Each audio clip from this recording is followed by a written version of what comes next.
place, elle n'est pas faite, elle est à gagner. Alors pour contribuer à un début de réponse à cette question, donc je vais m'appuyer tout simplement sur l'expérience qui a été la mienne en tant que première vice-présidente d'abord en charge de l'égalité et puis ensuite présidente de cette université. Alors à chaque fois dans des équipes qui s'étaient données comme objectif de travailler dans le cadre d'une parité effective. Alors quand je parle de parité effective, c'est-à-dire dépasser le simple 5 hommes, 5 femmes, parce que il y a aussi dans une équipe des postes et des responsabilités qui ont une valeur, je dirais, symbolique et pas que, différente. Donc là, on avait des équipes, à notre avis, assez harmonieuses en matière de répartition des responsabilités. Et donc, lorsque j'ai commencé à prendre mes fonctions en 2015, il y avait de nombreux chantiers à ouvrir et c'est vrai qu'avec le recul, je me rends compte que, en fait, la multiplicité des responsabilités qui étaient les miennes, puisque j'étais responsable du conseil d'administration, des moyens, des finances, du patrimoine et de l'égalité.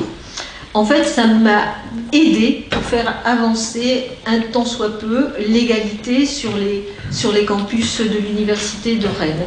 Parce que, et je pouvais comparer avec mes homologues en charge de l'égalité sur le site rennais,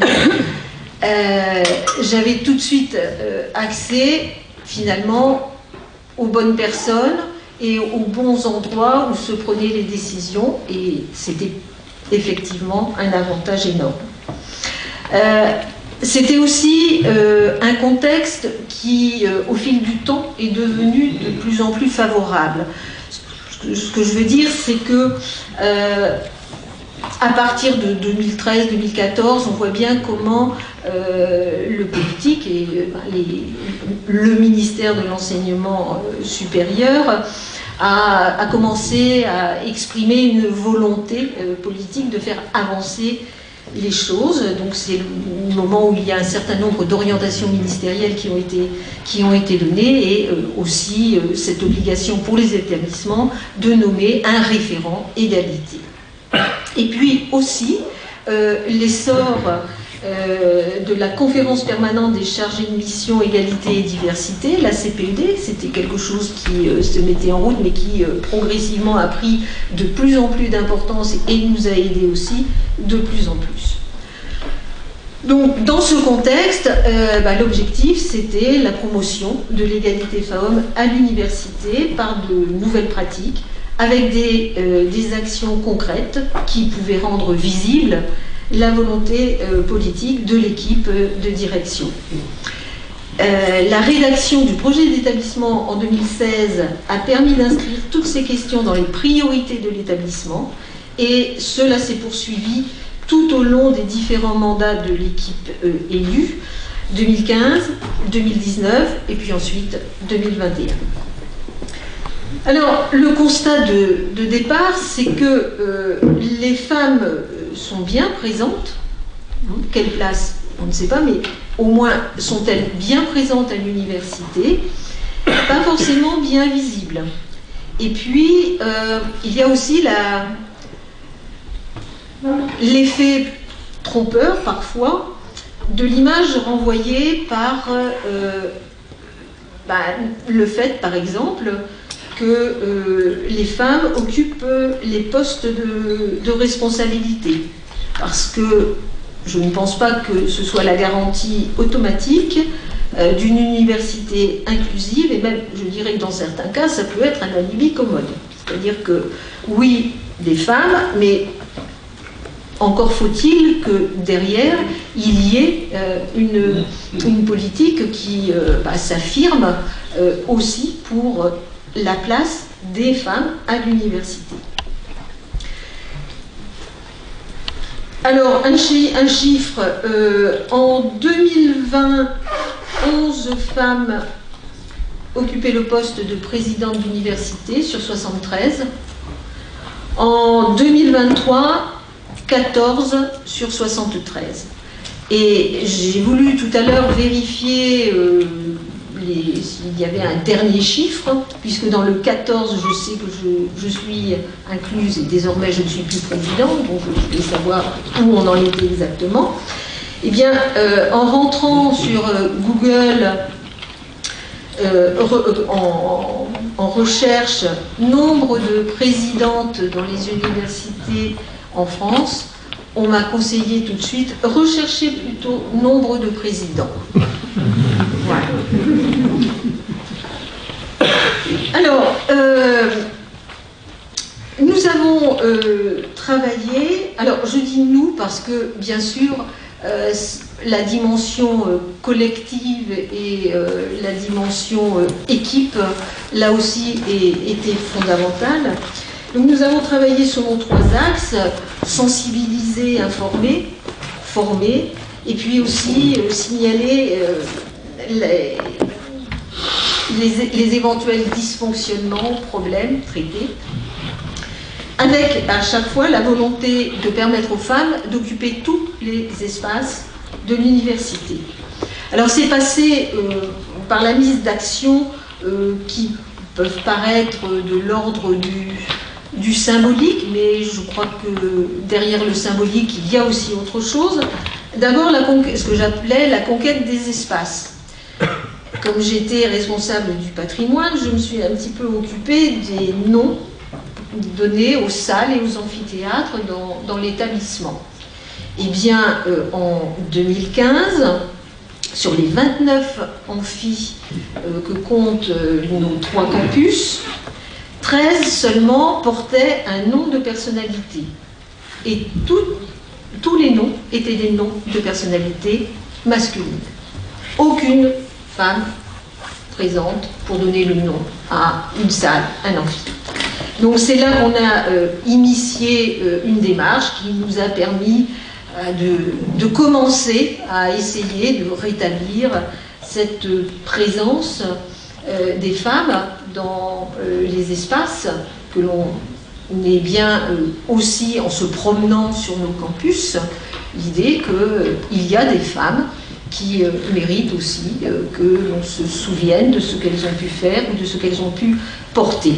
Alors évidemment, on est plus dans le quantitatif, parce que malheureusement, dans cet établissement, ce que l'on appelle les grands amphis historiques, qui sont de l'autre côté de cet amphi, ont tous été déjà nommés et portent des noms de grandes personnalités, grands auteurs, grands écrivains, ou même anciens présidents de cette université.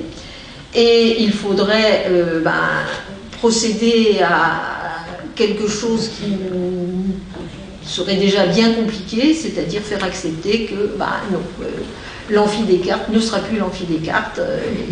Bon, voilà. Donc on s'est limité à redonner des noms aux amphithéâtres, et c'est comme ça qu'à l'UFR STAPS, sur le campus La Harpe, l'amphithéâtre a été nommé amphithéâtre Isabelle Autissier, et elle nous a fait l'honneur de venir inaugurer cet amphithéâtre. Autre initiative mise en place, un espace d'information régulière. C'est ce que l'on appelle les mardis de l'égalité à Rennes 2. Donc c'est un séminaire mensuel avec des conférences, des événements qui ont tous comme point commun d'inviter à la réflexion, aux échanges, sensibiliser à certaines questions d'égalité, de lutte contre les violences sexuelles et sexistes et toute forme de discrimination.